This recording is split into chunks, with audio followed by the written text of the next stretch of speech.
온 세계가 신종 코로나 바이러스 때문에 공포에 빠졌습니다. 이제 뉴스를 보는 것도 힘겨울 정도입니다.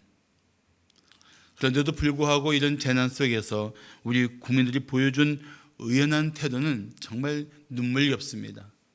대우로 달려간 의료진들, 또 정말 가난한 이들이 자신의 저금통을 털고 남을 돕겠다고 섬기는 손길들, 사재기를 하지 않고 서로를 위해서 함께 나눌 수 있는 마음들이 이번 기회에 드러나는 걸 보면서 참 우리 국민들 대단하다는 생각을 다시 하게 되었습니다.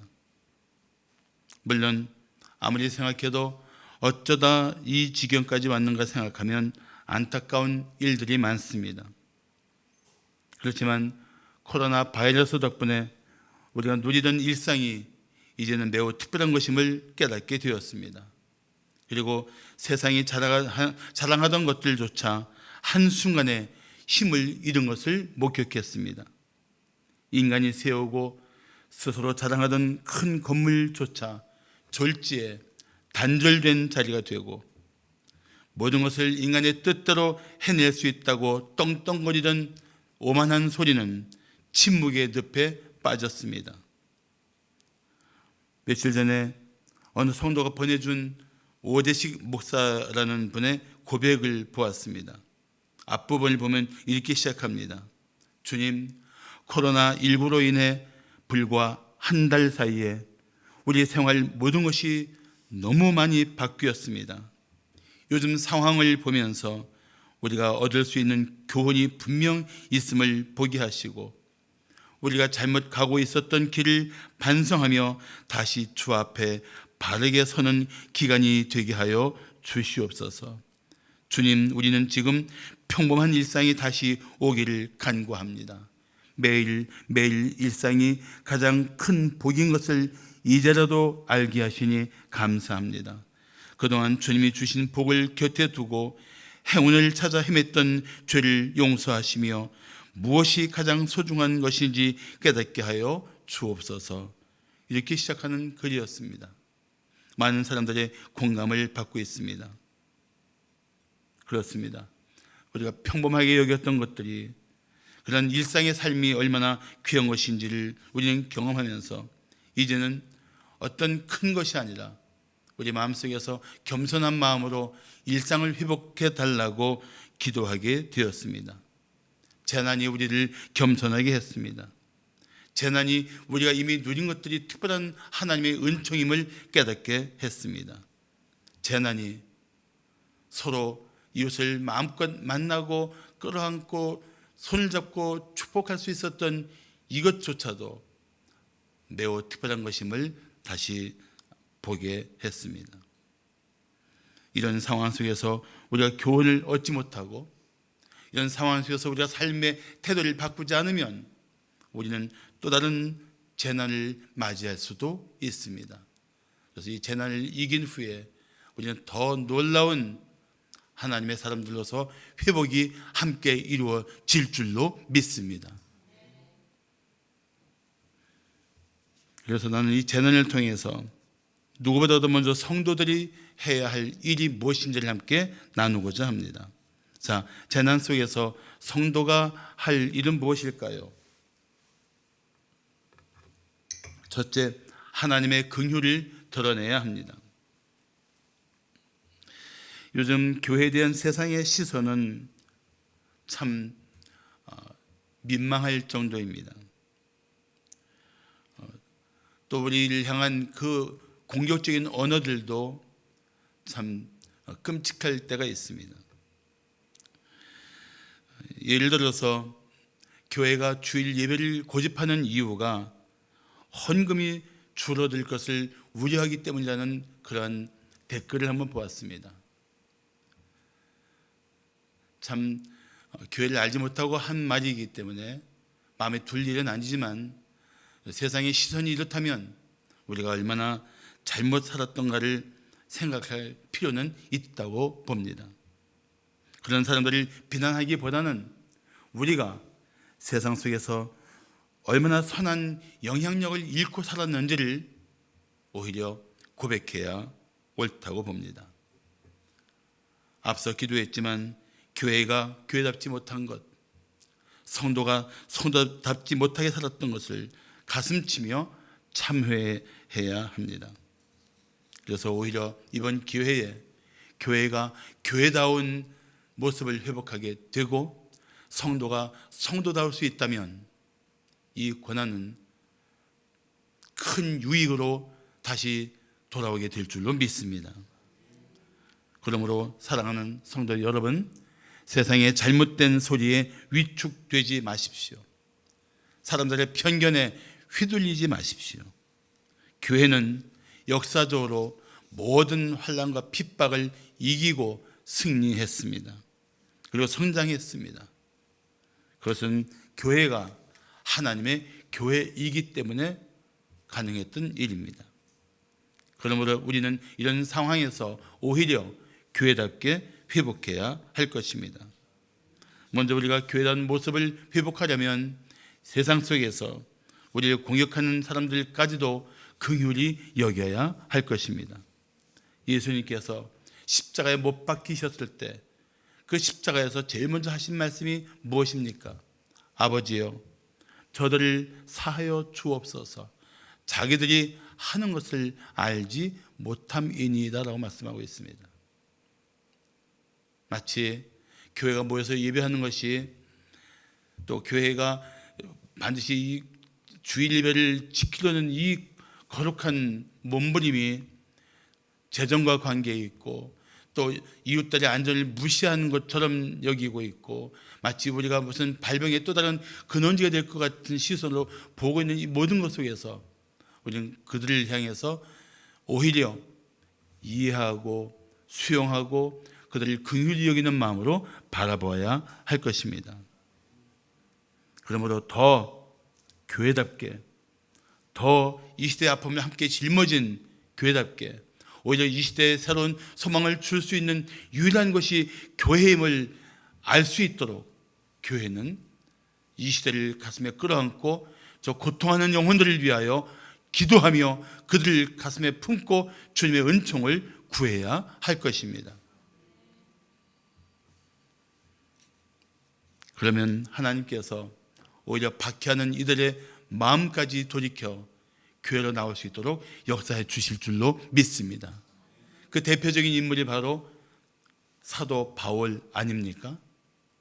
그가 다메섹으로 예수 믿는 사람들을 핍박하고 잡아들이기 위해서 갔던 그 길에서 예수를 만난 다음에 그는 돌이켜 예수를 위해 생명을 걸고 살게 됩니다.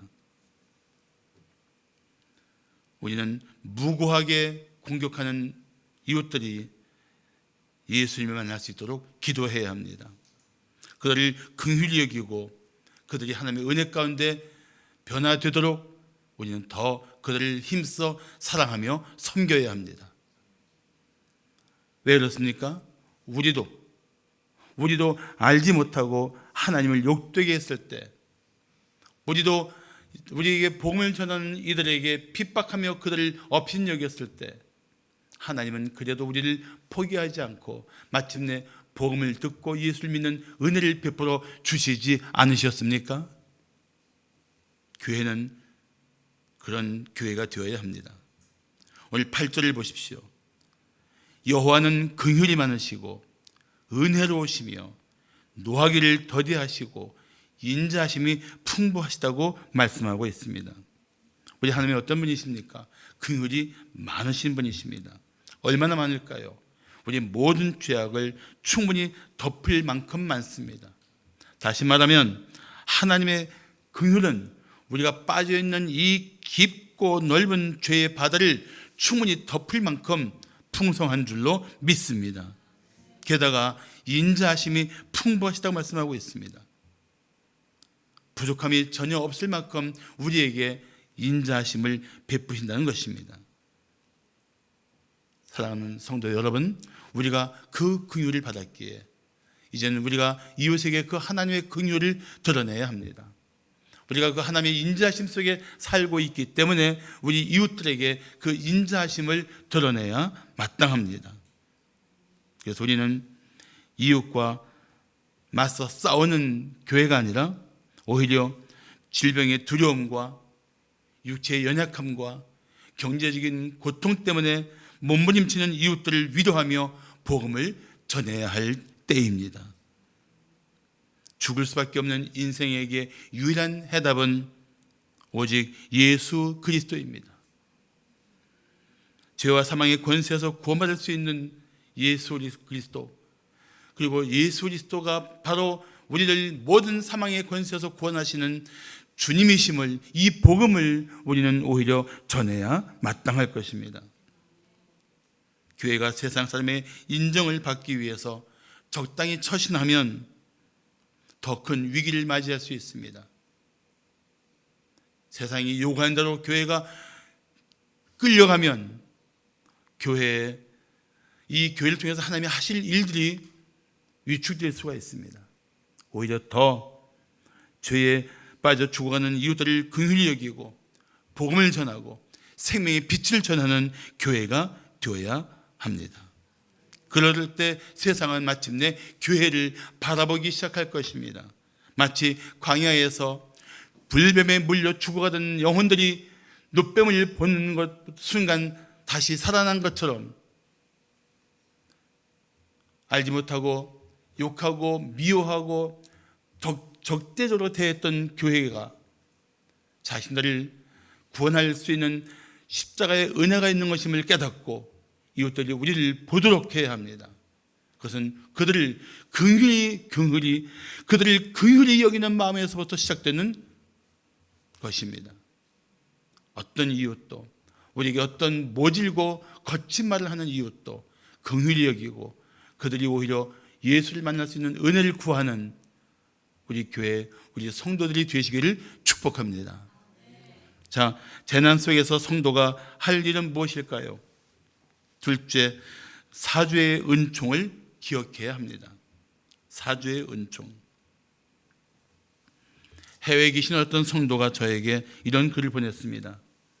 세계적으로 닥친 재난은 어느 나라도 피할 수 없는 것 같습니다. 정말 하나님께서 대단히 노하신 것 같습니다.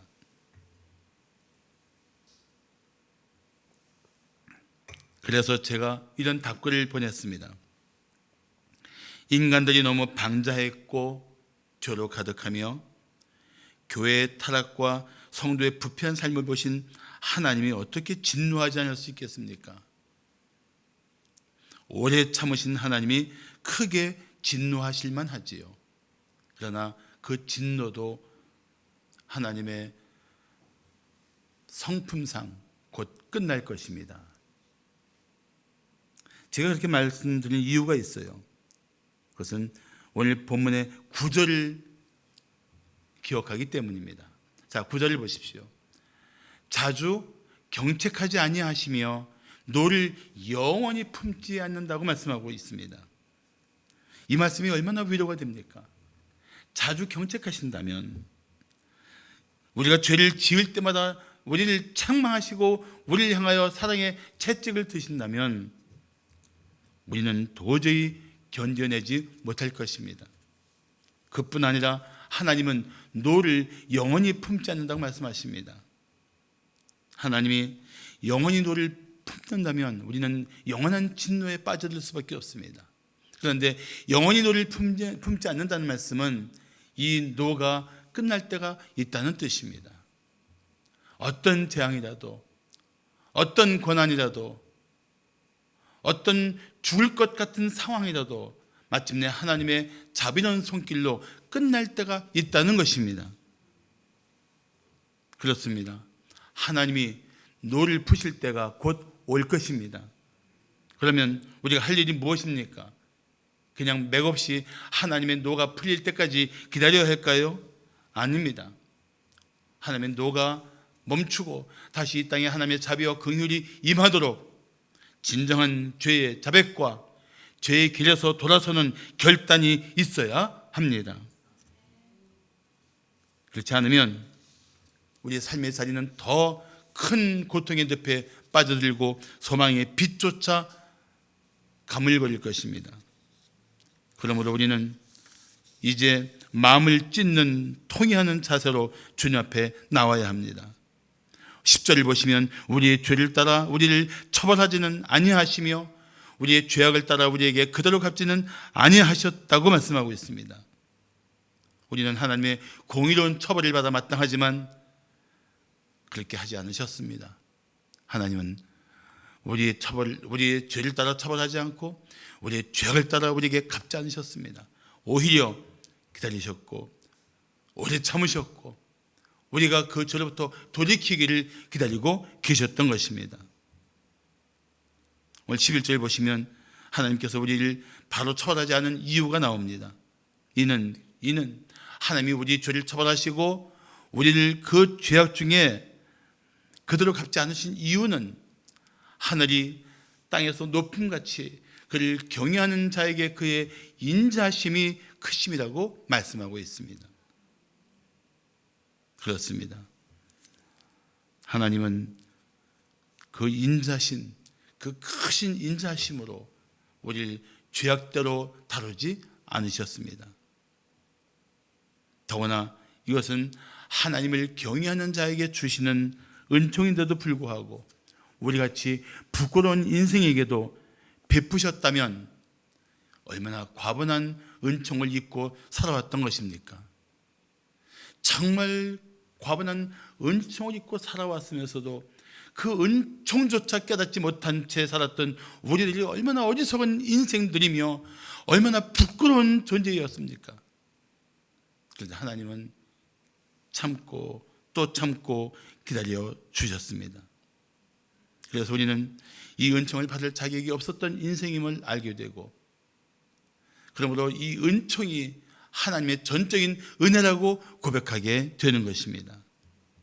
전도서 8장 11절을 보시면 악한 일에 관한 징벌이 속히 실행되지 아니하므로 인생들이 악을 행하는데 마음이 담대하다고 말씀하고 있습니다. 하나님은 우리 죄대로 처벌하지 않고 우리 죄악대로 다루지 않는 것을 우리는 마치 하나님이 안 계신 것처럼 죄를 지어도 하나님이 그냥 내버려 두시는 것처럼 오히려 악을 행하는 데 마음이 담대했다는 것입니다. 하나님의 인자심을 욕되게 하며 살았다는 것입니다. 하나님의 기다리심을 우습게 여기고 살았다는 뜻입니다.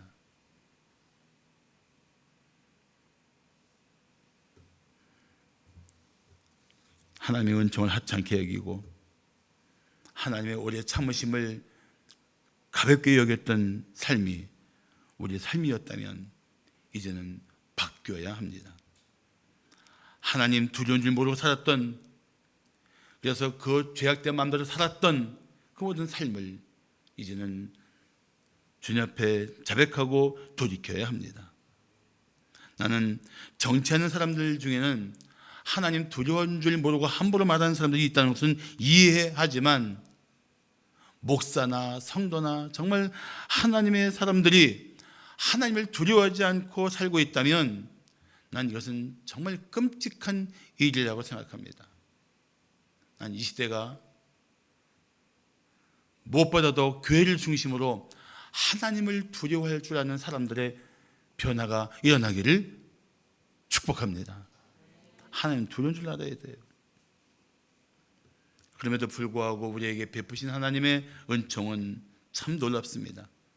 12절과 13절을 보시면 동이 서에서 먼 것 같이 우리의 죄가를 우리에게서 멀리 옮기셨으며 아버지가 자식을 긍휼히 여김같이 여호와께서는 자기를 긍휼히 여기는 경외하는 자를 긍휼히 여기신다고 말씀하고 있습니다. 동이 서에서 먼 것 같이 아주 완전히 분리시켰다는 거예요. 하나님이 우리를 긍휼히 여기시는 것이 얼마나 변함없으신지 그런 은혜 속에 우리가 살고 있었던 것입니다. 그래서 14절을 말씀하기를 이는 하나님께서 우리를 그렇게 긍휼히 여겨주신 이유는 그가 우리의 체질을 아시며 우리가 단지 먼지뿐임을 기억하심이로다. 한마디로 말하면 우리가 얼마나 연약한 존재요 죄에 빠질 수밖에 없는 타락한 본성의 시달리고 있는 존재인가를 아셨다는 뜻입니다. 그래서 불쌍히 여기시는 거예요. 왜 이랬어? 라고 야단치는 것이 아니고 그럴 수밖에 없었던 것을 내가 안다. 그래도 너는 내가 사랑하는 자 아니냐? 나를 경외하는 자가 아니냐? 그럼 너는 나를 경외하는 자답게 살아야 되지 않겠느냐? 그 말씀하신 거예요. 내가 사랑하는 자답게 살아야 되지 않겠느냐? 그 말씀하시는 거예요.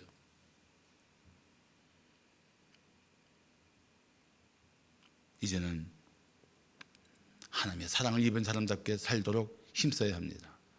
하나님을 경외하는 자답게 살기를 힘써야 할 것입니다. 마지막으로 재난 속에서 성도가 할 일은 무엇일까요? 셋째, 성도의 삶을 회복해야 합니다.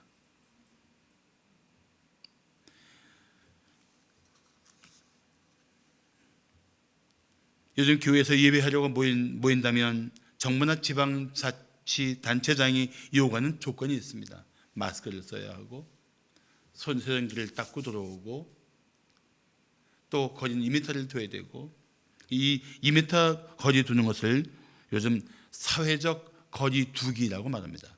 사회적 거리 두기. 그런데 사실 안타까운 것은 이 코로나 바이러스 때문에 사람들이 지금 단절되고 있단 말이죠. 지금 사회적 거리 두기가 아니라 가까이 있어도 단절된 상태로 우리는 지금 서로를 경계하는 그런 상황에 있다는 것입니다. 그래서 오히려 우리는 육체는 사회적 거리를 두기를 할지라도 마음은 더 가까워지는 그런 삶을 살아야 합니다. 서로 격려해주고 서로 섬겨주고 서로 도와주고 서로 나누면서 이 상황을 이겨내도록 우리는 마음을 모아야 할 때라는 것입니다. 사랑하는 성도 여러분, 전염병을 이기는 힘은 난 근본적으로 하나님의 은혜 가운데 있다고 믿습니다.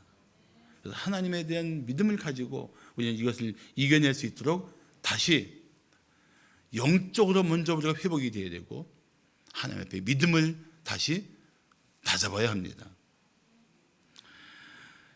이번에 뉴스를 보다가 황당한 걸 본 적이 있어요. 뉴스에 나왔는데 아마 누가 그걸 찍어서 아마 보내준 것 같습니다. 강사가 이런 말 하는 거예요. 여러분, 기도하면 하늘에서 신성한 공기가 내려옵니다. 마스크 쓸 필요 없어요. 마스크 벗어요. 그렇게 말하는 거예요.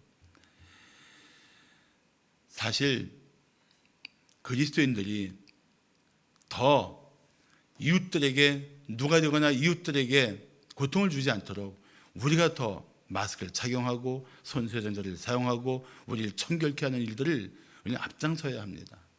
난 그리스도인들이 더 힘써야 된다고 생각해요.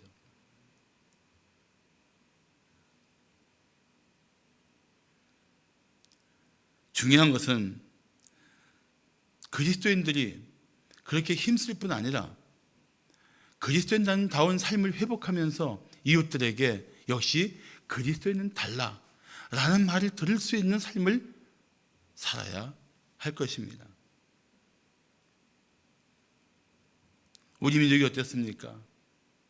돌아보면 참 우리 민족은 정말 가슴 아픈 이 역사 속에 많은 아픔이 있었던 민족입니다. 그런데 그때마다 누가 우리를 새로운 은혜 가운데 일으켜 주셨는가를 생각해 볼 필요가 있어요. 누구십니까? 하나님이십니다.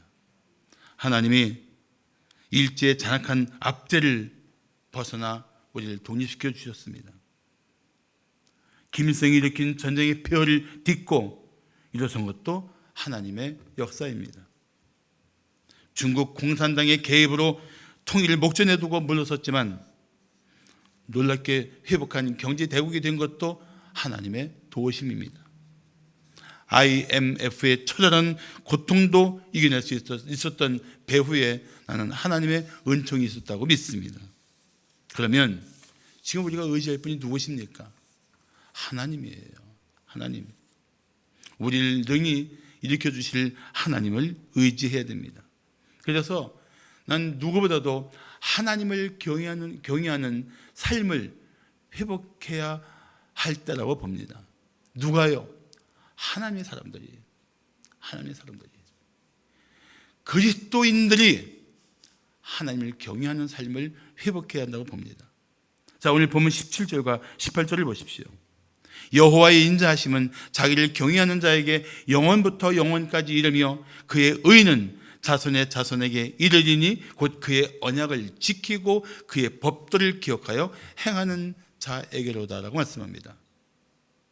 여기 보시면 여호와를 경외하는 성도에게는 하나님의 인자하심이 영원하고 여호와를 경외하는 성도에게는 하나님의 의가 자손의 자손에까지 이른다고 말씀하고 있습니다. 그런데 하나님을 경외하는 삶의 증거가 무엇이냐는 거예요. 하나님을 경외하는 삶의 증거가 무엇이냐? 18절은 두 가지를 말합니다. 그의 언약을 지키고 그의 법도를 기억하여 행하는 것이다. 정말 하나님을 경외한다면 하나님의 백성답게 살아야 돼요. 언약이 무엇입니까? 언약. 하나님은 우리 하나님이 되시고 우리는 하나님의 백성인 것. 이게 언약이에요. 우리가 하나님 백성답게 살아야 됩니다. 하나님을 경외해야 합니다. 하나님이 주권자이시며 하나님이 모든 것을 소유하시고 모든 것을 그 선하신 뜻대로 경영하시는 하나님이심을 우리는 믿고 따라야 합니다. 그뿐 아니라 하나님을 경외하는 자로서 하나님의 법도를 기억하여 행해야 합니다. 나는 정말 이번 이 사태를 통해서 우리 그리스도인들이 하나님의 백성다움을, 하나님의 거룩한 백성다움을 회복하고 하나님의 말씀을 붙들고 그 말씀을 순종하며 그 말씀을 철저히 지키는 영적 결단의 때가 되기를 축복합니다. 이 회복이 오시면 안 된단 말이죠. 이 회복을 위해서 우리는 다시 모여야 할 필요가 있고 이 회복을 위해서 우리는 다시 힘쓸 필요가 있다는 것입니다.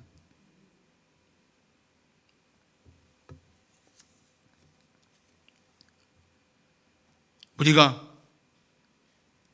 하나님의 영광에 붙들리고 하나님 백성당을 회복하여 성도답게 살 때 우리는 세상에 빛이 될 것입니다. 세상의 어둠을 향하여 빛으로 드러날 때 어둠의 권세는 힘을 잃을 것입니다. 그래서 나는 지금의 말로 성도다운 삶을 살고 성도다운 삶을 힘쓰면서 이 시대를 깨우는 그리스도인들이 되어야 된다고 믿습니다.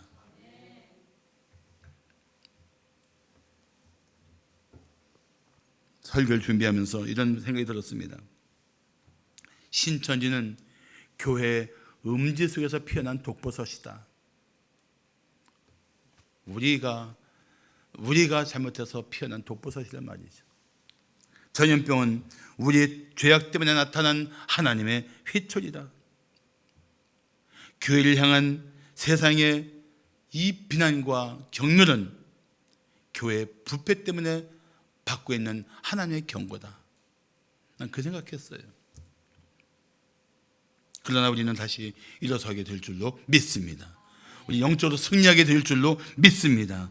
그동안 우리는 힘겨웠지만 이번 일 이후로 교회의 영적인 권세가 회복이 되고 성도다운 삶의 회복으로 우리는 마침내 이겨낼 것입니다.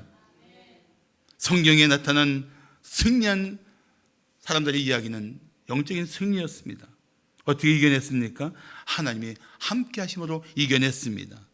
하나님이 함께 하시면 믿음의 사람들은 모든 영적 전쟁에서 승리했습니다. 그러나 믿음을 잃고 하나님을 떠난 순간 그들은 초라한 패배자가 되었습니다. 믿음으로 무장해야 할 것입니다. 그리고 모든 재난을 능히 이기도록 도와주실 하나님께 돌아와야 할 것입니다. 앞서 읽어드린 오대식 목사의 그 다음 글을 좀 더 읽어드리겠습니다. 주님, 마스크 없이는 하루도 살 수 없는 세상이 되고 말았습니다. 이는 그동안 너무 많이 무책임한 말을 내뱉고 거짓 뉴스를 아무렇지도 않게 퍼날랐던 우리에게 더 침묵하며 살라는 주님의 명령입니다. 앞으로 더 내 입을 막고 적게 말하고 진실만을 전하기 위해 노력하게 하옵소서. 주님, 모이는 교회를 막으시는 것은 그동안 한국 교회가 세상 속에서 빛과 소금의 역할을 전혀 감당하지 못한 채 자기들끼리 모이는 일에만 힘쓴 것에 대한 벌처럼 느낍니다.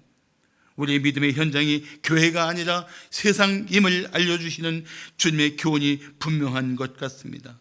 교회보다 교회 밖에서 더 빛나는 그리스도인들이 되도록 우리가 노력하게 하옵소서. 저는 공감하며 그의 글을 함께 나누고 싶습니다. 사랑하는 성도 여러분, 저는 이번 재난이야말로 우리의 삶을 새롭게 하시는 하나님의 도구가 될 줄로 믿습니다.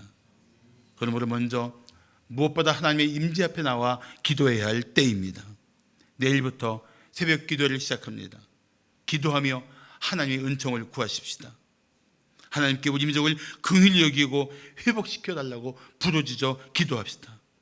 그뿐 아니라 이제 우리가 뜻을 정하여 하나님의 거룩한 백성답게 살겠다고 주님 앞에 고백하고 이제는 진정 마음을 다해서 하나님 말씀대로 살기를 힘쓰는 성도들이 되어야 할 것입니다.